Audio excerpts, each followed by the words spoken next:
தினம்தோறும் விளக்கேற்ற நல்ல எண்ணெய் இதயம் நல்லெண்ணெய். வழக்கமாக பழனி முருகன் தான் தமிழகத்தில் பெயர் பெற்றவர், பெருமை படைத்தவர்னு நம்ம பேசிக்கிட்டு இருந்தோம். ஆனால் இப்போ பழனியில் நடைபெற்றிருக்கிற 100 கோடி பொறுமானம் உள்ள நிலம் திருடப்பட்டிருப்பது தமிழ்நாடு முழுவதும் ஒரு பெரிய பேசு பொருளாக இன்றைக்கு மாறி இருக்கிறது. இந்த 100 கோடி ரூபாய் பொறுமானம் உள்ள இந்த நிலம் கைமாறப்பட்டிருப்பது சம்பந்தமாக ஏராளமான மர்ம முடிச்சுகள் அவிழ்க்கப்படாமலேயே இன்றைக்கும் இருக்கிறது. இந்த 100 கோடி ரூபாய் நிலத்தை ஒரே நாளில் ஒரு பத்திரப்பதிவு செய்து 2 பேருக்கு வெள்ளத்துறை சதுபதிங்கிற 2 பேருக்கு மாற்றியிருக்கிறாங்க. இந்த பத்திரப்பதிவு செய்வதற்கு ஏற்கனவே இருக்கிற பத்திரப்பதிவு அதிகாரி லீவில் போயிருக்கிறாரு. கொடைக்கானல்லேருந்து ஒரு பத்திரப்பதிவு அதிகாரி அன்னைக்கு தான் வந்து டியூட்டியில் ஜாயின் பண்ணியிருக்கிறாரு. அன்னைக்கே அவர் இந்த பத்திரப்பதிவு செஞ்சிருக்கிறாரு. இந்த பத்திரப்பதிவை வாங்கியிருக்கிற 2 பேரும் 2 கோடி ரூபாய் பொறுமானம் உள்ள செக்கு கொடுத்ததாக அந்த ஆவணத்தில் எழுதியிருக்கிறாங்க. ஆனால் அந்த 2 கோடி ரூபாய் செக்கு உண்மையான செக்கா, அந்த 2 கோடி ரூபாய் அந்த செக்கு கொடுத்தவங்களுடைய வங்கியில் அந்த 2 கோடி ரூபாய் பணம் இருக்கா, அந்த 2 கோடி ரூபாய் பணம் இருக்கக்கூடிய அளவுக்கு அந்த செக்கு கொடுத்தவங்க பொருத்தமானவங்களா, அந்த செக்கு வந்து கலெக்ஷனுக்கு போடப்பட்டிருக்கா என்பதெல்லாம் இன்னும் யாருக்குமே தெரியல. எனவே 2 கோடி ரூபாய் பணம் கொடுத்ததாக ஒரு ஃபோர்ஜரி செக்கை கொடுத்து எங்கேயோ இருக்கிற கொடைக்கானல் இருக்கிற ஒரு அதிகாரியை திடீர்னு இங்கே கொண்டு வந்து மாற்றி ஏற்கனவே இருக்கிற ஜிசியை இங்கேருந்து ப்ரொமோஷனுக்கு அனுப்பிச்சிட்டு வேறொரு டிசியை இங்கே இன்சார்ஜ் போட்டு ஏன் இவ்வளவு பெரிய மாற்றங்கள்லாம் எப்படி நடக்குது என்பது மிகப்பெரிய கேள்வியாக இன்றைக்கு இருக்கிறது. இன்றைக்கு தமிழ்நாட்டில் ஆட்சி பொறுப்பேற்றிருக்கிற தாவேக அரசு உடனடியாக இந்த அறநிலைத்துறை மூலம் அந்த பத்திரப்பதிவை ரத்து பண்ணியிருக்கிறாங்க. ஏற்கனவே காவல்துறையில் புகார் கொடுத்து எஃப்ஐஆர் போட்டிருக்கிறாங்க. சிபிசிஐடி விசாரணைக்கு இன்றைக்கு உத்தரவிடப்பட்டிருப்பதெல்லாம் நல்ல நடவடிக்கை தான். ஆனால் அமைச்சர் பத்திரிகையாளர் பேட்டி கொடுக்குற போது என்ன சொல்றாருன்னா, இது அறியாமல் தவறாக நடந்து போய்விட்டதுன்னு சொல்றாரு. ஏன்னா அறியாமல் எப்படி இவ்வளவு தவறு நடக்கும்? எப்படி டியூட்டியில் இருக்கிற பத்திரப்பதிவு அதிகாரி ரிஜிஸ்டார் வந்து எப்படி லீவில் போனாரு? அந்த இடத்துக்கு எப்படி நீங்க அந்த அந்த கொடைக்கானல் பதிவு எப்படி அந்த பதிவாளர் வந்தாரு? எப்படி இந்த 2 பேருக்கு 2 கோடி ரூபாய் பணம் எங்கிருந்து வந்தது? எனவே இவ்வளவு கேள்விகளும் இருக்கிற போது அப்படியெல்லாம் நீங்க சிபிசிஐடி விசாரிக்க அறியாமல் செஞ்ச தவறுனா சிபிசிஐடி விசாரணைக்கு எதுக்கு அப்படிங்கிற கேள்வி எல்லாம் வருது இல்லையா? எனவே இது அமைச்சருக்கு சம்பந்தம் இருக்குன்னு நாங்க சொல்லலை, அமைச்சர்கள் சம்பந்தப்பட்டிருப்பாரு நாங்க கருதல. ஆனால் அப்படி சொல்லுவதன் மூலம் இது ஏதோ தெரியாமல் நடந்து போச்சு, அறியாமல் நடந்து போச்சு சொல்லுவதன் மூலம் உண்மையை மறைக்கப்படுகிறதோ என்ற சந்தேகம் பொதுமக்களுக்கு ஏற்படுவது இயற்கையாக இருக்கிறது. ஆகவேதான் மார்க்சிஸ்ட் கம்யூனிஸ்ட் கட்சி சார்பில் குறிப்பா பழனியில் இந்த மாதிரி ஏராளமான நில மோசடிகளும் நடந்துகிட்டு இருக்கு. ஏற்கனவே பெரியமாப்பட்டியில் ஒரு 20 ஆண்டு காலமா நாங்க போராடி ஒரு 900 ஏக்கர் நிலத்தை உபரி நிலம் என்று போராடி அறிவிக்க வச்சோம். ஆனா போராடி அறிவிக்கப்பட்ட அந்த உபரி நிலத்தை நிலமில்லாத ஏழைகளுக்கு பட்டா போட்டு கொடுக்காம 20 வருஷமா இன்னும் கால கடத்திட்டு இருக்கிறாங்க. ஏன் உபரி நிலமா அறிவிச்ச நிலத்தை பட்டா போட்டு கொடுக்க என்ன இருக்கு?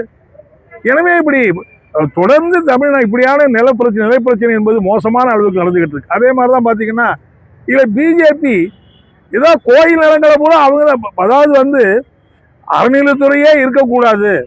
நான் என்ன கேட்கிறேன்னா, அறநிலைத்துறை இருக்கிறப்பயே அறநிலைத்துறைக்கு சொந்தமான நிலத்தை இப்படி போர்ஜரியா திருடுறாங்க. அறநிலையத்துறையே இல்லாம ஆயிட்டா இந்த நிலங்களுக்கெல்லாம் என்ன பாதுகாப்பு இருக்கும்? இந்த கோயில்களுக்கெல்லாம் என்ன சொத்து பாதுகாப்பு இருக்கும்? கரூர்ல தமிழ்நாடு அரசாங்கம் ஒரு நல்ல நடவடிக்கை எடுத்தாங்க. 1970ஆம் ஆண்டு அங்க இருக்கிற விவசாயிகளுக்கு இனாம் சட்டத்தின்படி பட்டா கொடுத்தாச்சு. பட்டா கொடுத்த நேரத்துக்கு அன்னைக்கு அறநிலைத்துறை பட்டாவை ரத்து பண்ணல, பதிலா நிலம் விற்க வாங்க கரையத்துக்கு தடை பண்ணி போட்டாங்க, தடை உத்தரவு போட்டாங்க. அதை எதிர்த்து 0 வேல்யூன்னு போட்டாங்க. ஏன்னா ஒரு மதிப்பு இருந்தாலும் நீங்க விற்க முடியும், வாங்க முடியும். 0 வேல்யூ போட்டதுனால விற்க முடியல, வாங்க முடியல. நீண்ட காலமாக நாங்க விவசாய சங்கம், மார்க்சிஸ்ட் கம்யூனிஸ்ட் கட்சி எல்லாம் போராடி இன்னைக்கு தாவேக அரசு வந்த பிறகு அந்த 0 வேல்யூ போடக்கூடிய அந்த தடை உத்தரவை ரத்து பண்ணி அந்த மக்களுக்கு, அந்த விவசாயிகளுக்கு மிகப்பெரிய நிவாரணத்தை வழங்கியிருக்காங்க. ஆனா பிஜேபி என்ன சொல்றாரு? நயினா நாகேந்திரன் என்ன சொல்றாரு? 25,000 கோடி பொறுமானம் உள்ள கோயில் சொத்துக்களை தாரை வாத்து விட்டாங்க இந்த அரசு.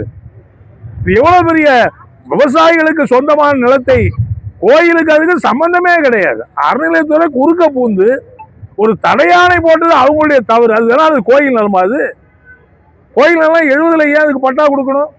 ஆகவே இன்றைக்கு பிஜேபி தமிழ்நாட்டில் கோயில்களை பயன்படுத்தி கோயில் நிலங்களை கோயில் நிலங்களை ஆக்கிரமிப்பதற்கான இப்படியான முயற்சிகளைத்தான் செய்து கொண்டிருக்கிறார்கள். மார்க்சிஸ்ட் கம்யூனிஸ்ட் கட்சியின் சார்பில் நாங்கள் கேட்டுக்க விரும்புறது, இந்த பழனி கோயில் பழனியில் நடைபெற்றிருக்கிற 100 கோடி பொறுமானம் உள்ள நில அந்த பரிமாற்றம், அந்த பதிவு, அந்த பத்திரப்பதிவு, இது சம்பந்தமான முழுமையான விசாரணை நடத்தணும். எங்களை பொறுத்த வரையில் ஏதோ இன்னைக்கு ஒரு ஆர்ப்பாட்டம் நடத்திட்டு இதோட முடிச்சுட்டோங்கிறது இல்லை. தேவையானால் அந்த விசாரணையில எங்களையும் பார்ட்டியாக இணைத்துக் கொள்வதற்கு நாங்கள் நீதிமன்றத்தை கூட நாடுவதற்கு நாங்கள் தயங்க மாட்டோம். எனவே முழுக்க முழுக்க இதில் சம்பந்தப்பட்டிருக்க யாரோ பெரிய பல புள்ளிகள், பல கோடி ரூபாய் பொறுமானம் உள்ள இந்த புள்ளி கிட்டத்தட்ட 1999 வழக்கு நடத்திக்கிட்டு இருக்காங்க. மீண்டும் மீண்டும் வழக்கு போடுறாங்க. எப்படி 99 இன்னைக்கு எத்தனை 30 வருஷத்துக்கு மேல ஆயிடுச்சு. 30 வருஷமா வாதாடிக்கிட்டு இருக்கிற முயற்சி பண்ணி கடைசியா இன்னைக்கு இந்த ஒரு 10 நாளைக்கு முன்னாடி பத்திரப்பதிவு செஞ்சு காரியத்தை முடிச்சிருக்காங்க. எனவே இந்த விசாரணை பரிபூர்ணமா நடக்கணும், தீவிரமா. அது மட்டும் இல்ல, ஏன் அந்த சார் பதிவாளரை இன்னும் நீங்க கைது பண்ண மாட்டேங்கிறீங்க? இன்னைக்கு உயர்நீதிமன்றம் என்ன சொல்லுது? இவ்வளவு பெரிய குற்றத்தில் ஈடுபட்டவரை உயர்நீதிமன்றம் முன்ஜாமீன்ல விட்டு போச்சு. இப்ப முன்ஜாமீன்ல விட்டா என்ன அர்த்தம்? ஏன் அந்த பத்திரம் போர்ஜரியா பண்ணி நீங்க அது வழக்கு போட்டிருக்கீங்க? அப்போ அதாவது போலியான ஆவணம் தயார் பண்ணது, சொத்து அபகரிச்சது போன்ற நான் பெயிலபிள் செக்ஷன்லாம் போட்டிருக்காதுல, சம்பந்தப்பட்ட யாரையுமே இதுவரை கைது பண்ணலையே. ஒரு அண்டா திருநா குண்டா திருநானா உடனே ராத்திரியோட ராத்திரியா புகுந்து கைது பண்றீங்க. 100 கோடி ரூபாய் பொறுமானம் உள்ள நிலத்தை திருடிக்கிட்டு இருக்கிறான். இன்னைய வரைக்கும் ஒருத்தரையும் கைது பண்ண. எனவே இதெல்லாம் ஒரு பொதுமக்களுக்கு நியாயமான விசாரணை முழுமையா நடக்குமா? உண்மையிலேயே அந்த நிலம் மீட்டு முருகப்பெருமானுக்கு பாதுகாக்கப்படுமா என்கிற கேள்வி எழுகிறது. எனவே தாவேகா தமிழக அரசு இல்ல கொஞ்சம் கூட ஊசலாட்டம் இல்லாமல் முறையான நடவடிக்கை எடுத்து சம்பந்தப்பட்டவர்களை கைது செய்து, இது என்ன வரணும்னா, இதுக்கு மேல தமிழ்நாட்டில் எங்கேயுமே இந்த மாதிரி நில மோசடிகளோ மோசடி பத்திரப்பதிவுகளோ நடக்கக்கூடாது என்பதற்கு ஒரு பாடமாக அமைகிற முறையில் நடவடிக்கை எடுக்க வேண்டும் என்று நான் கேட்டுக்கிறேன். இப்போ வரைக்கும் இந்த நில விவகாரத்துல இப்போ வரைக்கும் தாவேகாவோட செயல்பாடு எப்படி இருக்கு? சரியா செயல்பட்டுருக்காங்களா? சிபிசிடி அதாவது கேள்விப்பட்ட உடனேயே அது மேல எஃப்ஐஆர் போட்டிருக்காங்க. அதுக்கு மேல அந்த பத்திரப்பதிவை ரத்து பண்றதுக்கு ஹைகோர்ட்ல வழக்கு போட்டிருக்காங்க. இன்னைக்கு அது ரத்து ஆகியிருக்குது.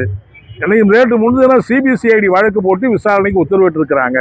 இதுவரையில் பார்க்கிற போது தாவேகா அரசு ஒரு நேர்மையா நடக்குதுங்கிற தோற்றம் தான் ஏற்படுது. ஆனா என்ன பிரச்சனைன்னா, அமைச்சர் பேட்டி கொடுக்கிற போது இது அறியாமல் தவறாக நடந்து விட்டதுன்னு சொல்றதுதான் பிரச்சனையா இருக்கு. எனவே அது தவறி கூட வந்திருக்கலாம். அந்த வார்த்தை பேட்டி கொடுக்கிற போது எல்லாமே சரியா இருக்கும், தவறி கூட வந்திருக்கலாம். ஆனா அது போல சந்தேகங்களை எழுப்புது. எனவே அதுக்கெல்லாம் இடம் கொடுக்காமல் முழுமையான விசாரணை நடத்தணும். உண்மையான குற்றவாளிகள் உரிய தண்டனை பெறுகிற அளவுக்கு நடவடிக்கை எடுக்கணுங்கிறது தான் எங்களுடைய பாராளுமன்றத்தில் பாஜக அரசாங்கம் மிக மோசமான சட்டங்களை கொண்டு வர போறாங்க. அதாவது ஏற்கனவே தேசிய கீதத்தை பாட வேண்டும் என்றுதான் சட்டம் இருக்கிறது. ஆனா இப்ப வந்தே மாதர பாடலை பாடவே ஏற்கனவே விடுதலை போராட்ட காலத்திலே அதை பாடக்கூடாதுன்னு நிராகரிச்ச அந்த ஒரு பாட இப்போ நாடாளுமன்றத்தில் சட்ட திருத்தம் கொண்டு எல்லா அரசு நிகழ்ச்சிகளிலும் அதை பாடணும். அதை பாடலைன்னா அவர்களுக்கு சிறை தண்டனை கொடுப்பது என்கிற அழைப்பில் அந்த சட்டத்தை கொண்டு வருவது வன்மையான கண்டனத்துக்குரியது. அந்த சட்டம் இந்த நாட்டில் இப்போ நான் என்ன கேட்குறேன்னா, முதலமைச்சர் ஒரு இதர மதத்தை சார்ந்தவர்கள் இந்து மத தெய்வங்களை கொண்டாடிக்கிட்டு பாடுவது எப்படி பாட முடியும்? இதர மதத்தை சார்ந்தவர்களை இந்து மதத்தை இந்து மதத்தை சார்ந்தவங்க கொண்டாடுங்கன்னு சட்டம் போட முடியுமா? எனவே மதசார்பற்ற ஒரு தேசிய கீதத்தை இருக்கிற போது வந்தே மாதர பாடலை பாட வேண்டும் என்று கட்டாயப்படுத்துவது மிகப்பெரிய தேச விரோத மக்கள் விரோத செயல்.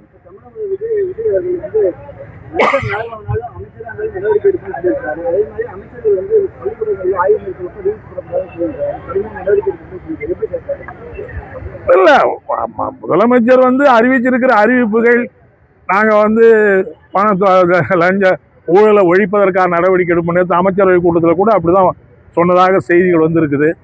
வேறு பள்ளிக்கூடங்கள் போன்ற இடங்களில் இந்த மாதிரி ஆய்வு செய்வதுங்கிற பேரில் ரீல்ஸ் போடுறது மற்றெல்லாம் செய்யக்கூடாதுங்கிற நடவடிக்கைலாம் வரவேற்கத்தக்க ஒரு நடவடிக்கை தான். ஆனால் அந்த அமைச்சர்கள் ஏன் அது மாதிரி நடந்துக்கிறாங்கன்னு தான் தெரிய மாட்டேங்குது.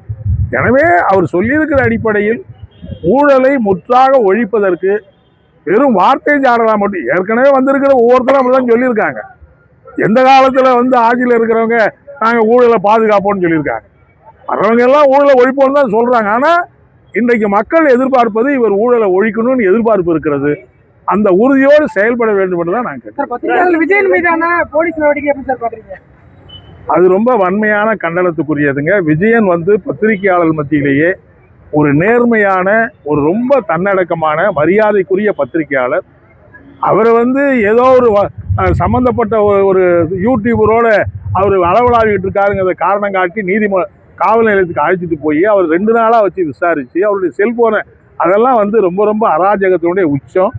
அவர் அப்படியான செயலில் ஈடுபடுவதற்கான இதுவரைக்கும் எந்த ஆவணங்களும் கைப்பற்றப்படலை.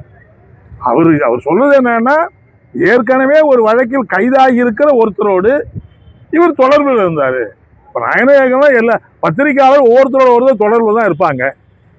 அவர் செய்யறதுக்கெல்லாம் இவர் எப்படி பொறுப்புன்னு சொல்ல முடியும்?